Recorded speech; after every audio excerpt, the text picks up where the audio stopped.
Assalamu alaikum warahmatullahi wabarakatuh. Hordoftoota fi kabajamtoota Iyyaayyaa Hoop jirtu isiniin jecha baga jiraattan baga nuuf turtan isiniin jenna. Egaa hordoftoota fi kabajamtoota keenya anillee mana kanaaf haariyaa arrumaan tanaan dhufee haariyaa ta'ullee garuu hordoftoota Iyyaayyaa Hoophiin ture deebii wanni achirratti harkaa jiru hedduu takka na quqquuqeetumaan na tuttuqee akkasiin na kakaasee as na fidee jechuudha.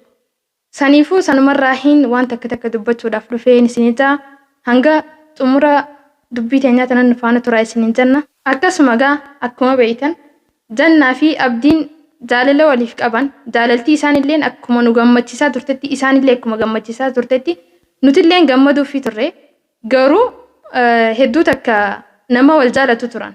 Isinillee ni beeytanii nutillee ni beeynaa jechuudha. Deebii abdiinis jannaa baay'ee jaalata. Jannaalleen akkasuma jaalaltii isaanii aslan bareedaa ture jaalala nama gammachiisu ture jechuudha. Deebii jaalala isaaniirraa kan ka'e nama akka isaanii kana ta'uudhaaf hedduu hawwii qabaachuu turre. Akkana isaanitti jechuun fakkeenya nuuf ta'uu turan. Akka isaanii wal jabeeffachuu jaalala dhugaa waliif qabaachuun fakkeenya nuuf ta'uu turte jechuudha. Garuu ammaan tana jaalaltii isaanii tuni laaqamuun isitunis hedduu takka na quqquuqee hedduu na gaddisiiste. Isinillee garuu akkasuma gadditanii jirtan na fakkaata. Wantoota keenya hedduu takka ammaasis dhiifama narraa ta'e jannaa teenya anilleen haarii analleen beeytu walilleen beeynu hedduu takka dhiifama naa godhi waa'ee keetirraa anuma bakka wallaahi na dhagayameetuma kaniin dubbachuu jiru malee waan biraatiif miti.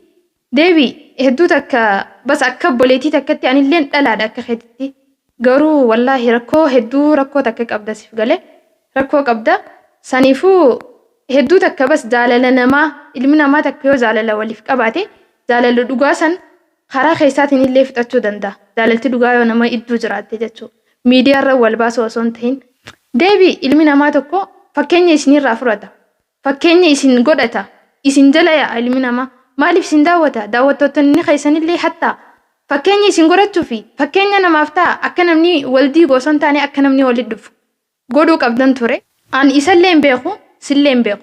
Garuu hordoftoota keessa waan hin ta'ee fi hedduu takkaan isin daawwachuu ture hedduu takka amata dheeraafin isin laalu jira jechuun jaalala ta'e gizee jaalala dhugaa walii qabdan gizee as waliin jirtan hundaafuu laaluma jirra quba qabna. Akkasuma hordoftoonni keenyallee quba qaban jeetiin abdii godha jechuudha kana.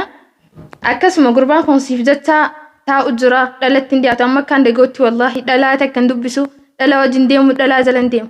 Osoo dhiira biraa taate har'aan tana nuti sarraan tana jaalanneetuma jiraachuu jira siif galee osoo har'aan tana dhiira biraa taate har'aan tana gaafa ati biraa kutte har'aan tana ta biraa eegala. Garuu inni dhalaarraa fagaatee jiraachuu jira siif jecha. Ati garuu kana hunda dagatteeti karaa biraa deemu jirtaa jechuudha. Tamaam garuu nuti akkuma dhalaa takkatti ni beeyna dhiira waan dhiirti taate ni beeyna. Siif galaa mizannaatiyya waan dhiirti taate nun mul'ataa si ni beeyna si dhiira. Garuu dhiirti takka gaafa ati har'a karaa jalaa qabatte deebitee har'aan tana tatti bareedee takka tatolte takka jaalatti jechuudha. Garuu inni tana hundarraa if qabeeti taa'u jira jechuudha mana keessa osoo dhalaa takka ilaaliin osoo dhalaa takka wajjin hin deemin jechuudha. Garuu hedduu takka wanti ajaa'iba natti ta'e gizee hordoftoonni keessanillee isinirraa gadda jechuudha akkanatti. Hedduu takka nama gaddisiisa. An akka mataa keeyyatti hedduu na dhagayamteetiin as dhufee jechuudha. Hordoftoonni keenyaas akkasuma waan isin dhagayame himachuu dandeessanii koomentii jalatti isiniin jenna. Ani akka mataa keeyyaa wanti na dhagayame ni beeytanii. Namni takka gizee wal jaalate jaalala dhugaa yoo waliif qabaate wajji jireenya isaa yaada.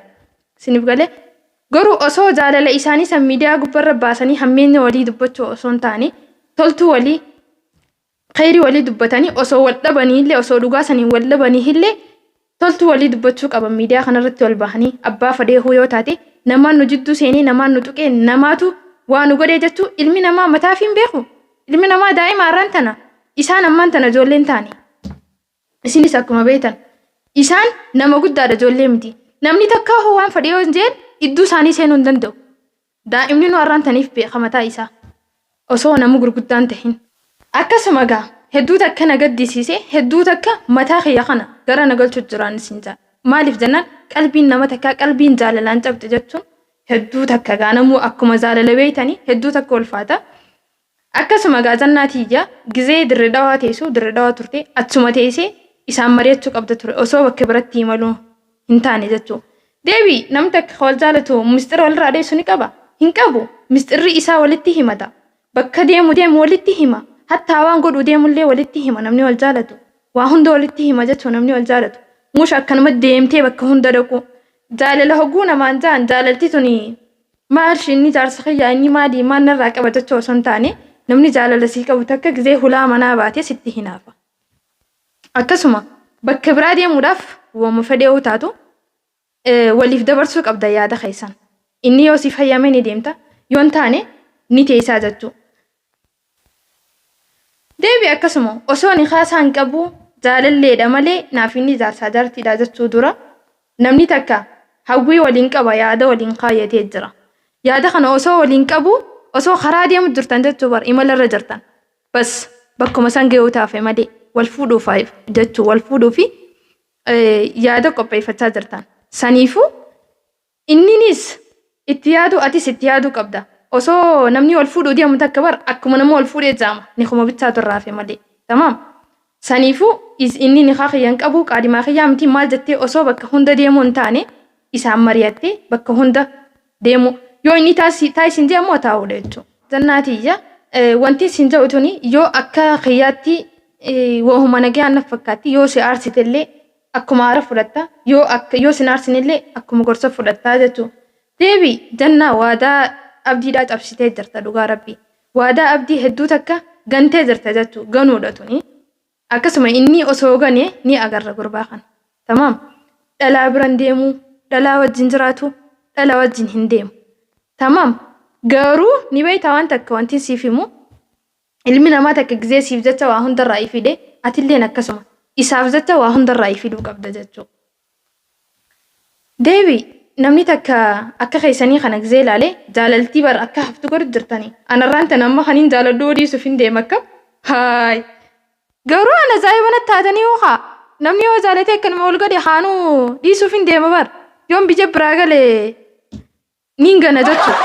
Habiraan harkadde yookiin ammoo habiraan jaalallee takkii jaalallee isa caalee yoon harkadde niin dhiisaa jechuudha. Garuu bakka akkasiirra waadaa namaa seenuu dhabu nama jaalachuu dhabu wayyaa malee yaa ukhti wallaahi dhiifama narraa ta'ee hedduu takka nadhagayame hedduu takka mataa na tuqeensin ta'a. Garuu namni illeen isinirraa laallata. Namni isin jala deemee isin daawwatu kuni isinirraa waa barachaa deema. Maali wanti sooshaal miidiyaa irra baataniif akka namni wayii isinirraa baratuuf akka namni isinirraa jijjiirama fiduuf. Tamaam akkasumaa fi na fakkaata akka mataa kiyyatti akkasumas ta'ee ilmi namaa takka gizee akkasiif deemu jiru jaalala ofiitiif za'anii miidiyaan akkam namni nama qoflu akkanatti namni nama jaja. Fakkeenya namaaf taana osoo jettanii namni illee fakkeenya akka isinii ta'u jirtan bar. Garuu akkana ta'uun wallaahi hedduu takka dogongora guddaadha. Maaliif danaa miidiyaarra wal baasuu hin qabdanii. Wal baastanii barqullaa wal dhaabdan jechuudha. Akka namni har'aan tana wal ganu godhu jirtanii. Siniif galee namni isinirraa gorsa fudhata. Abbaa fedhee yoo ta'e miidiyaarra wal baastanii akkasii an akkana. Seeraan ala kun kan isaan fixachuu qabdan jaalaltee isaan jiraannaan. Jaalalti teessan jiraachuu dhabdi yoo jaalaltiin jiraan dhugaa jirtuun isiniif himaan daawwattootaas ta'ee jannallee ta'ee dhiifamallee narraa ta'ee dhugaan jirtu maali yoo jaalala walii hin qabaanne akkasii sarara walii sarartanii waliin jaalannu innilleen Allah iftaa haleek jettee dhiisuu qabda. Rabbiin kannaaf tabiraa innilleen akkasirraa muratu. Atilleen irraa murattee osoo qilleensarra wal baastanii akka namni nama jaju jechuudha akkan xiqqeenya jechuudha kuni. Jaalala namni keessaan fixate malee qilleensarratti miti. Telefoon abdii cufaadhaa jetta. Garuu telefoonni abdii banaadha zaadii damee afur. Yoo akkana fakkaatu dalagarra jiraasi isaa banees harkitanii jirtan gaa daawwattoota keenya isiniisi. Garuu nama osoo beekuu takka akka naman beekneen ta'ina isinillee daawwattoota keenya. Abdiitu telefoona kaasuu didee jettee maqaa abdii balleessuu bichaa yaadeen. Deebii akka daawwattoonnilleen isatti aaru akka daawwattoonnilleen hedduu takka itti mufatu jechuudha. Akkas godhu jirtaa jechuudha. Maaliin siin zaagaa wallaahi zannaatiyya nama jaalatee beekaa atilleen akkasuma jaalattee beekta. Dhiirtinis dhalaanis jaalala jechuun waan laaftu miti. Waan ulfaataadha. Kannaa addunyaa tanarraa kanname jechuun jaalala osoo qabeenya hin taane osoo waan biraan taane jaalala caala waan hunda. Garuu قلبي نما جزء زعل لانتبته هنجم تك أكا إفخيسر رفتو يوغا أكسما جالتي زراتي نبي تجتو أكسما جا جناتي جا واه سوشيال ميديا رديمو خنا يوديستن بريدانا فكاتا هدو تك نمني اللين بس أجندة يسنقرتو أكا من نمني أكا أجندة يسنقرتي قلقل أغنم يسن راها سوا فيتاني لا خنينتو خانا ديسادا خرا نجي ديبيا dhugaa waliif qabaannaan dhugaa teessan karaa keessaatiin ibsaddaa tilifoonas banii tilifoona hankeetis garuu waa'ee sooshaal miidiyaa kana dhaabaadhaan isiniin ta'a waa'ee miidiyaarra waloofuu kana dhaabuu qabdan wanti biraa takka illeen taniin dhufeef hin jiru jannaas qe'ee qoffee miti abdiis qe'ee qoffee miti ani isaan lachuutu naaf abbalee jani wanti irraa qaban jiru garuu abdillee hedduu takkaan galateeffachuu barbaada qeeqaan sirra qabaan zeenarraan tanaa abdiidhaanii qeeqa maalii qabdallee ze'ee nan gaafanne kaameraa naabane istiidiyoo sana naqee bahee jechuunni karaa biraa kuteensa haa hedduu takkaan galatoonfadhaa ilmi namaa takka gaa qeeqaan sirra qaba qeeqa maal irra qabda ze'ee xiinxalabeeta inni garuu humaa takka hin tanne ni deemee jechuudha daawwattoota keenya hedduu takkaan galatoonfadha gama namaanoo abdiidhaasi viidiyoo tanallee isa agarsiiseetiin mee waan inni jirus laalee yoo ijaa hoob irratti gadhiisee hayyamees ni laala yoo inni hayyamne garuu ana zeetana waan enu rabe waan rabe he video tana youtube biraarra ni argattani dubbille isin dheereessee hedduu takka dhifama naa godhaadha wallahi wama gaddeetu man bas garuma khiyya wanti afee guutu dhakka hedduu takka naaree jiraan wallahi hedduu takka naarsani dhifama naa godhaa garuu bakka galatoomaan isiniin ta'a video tana hanga dhumaatti daawwadhaa isinis yaada qabdan ibsadhaa isiniin jenna wassalamu alaikum warahmatullahi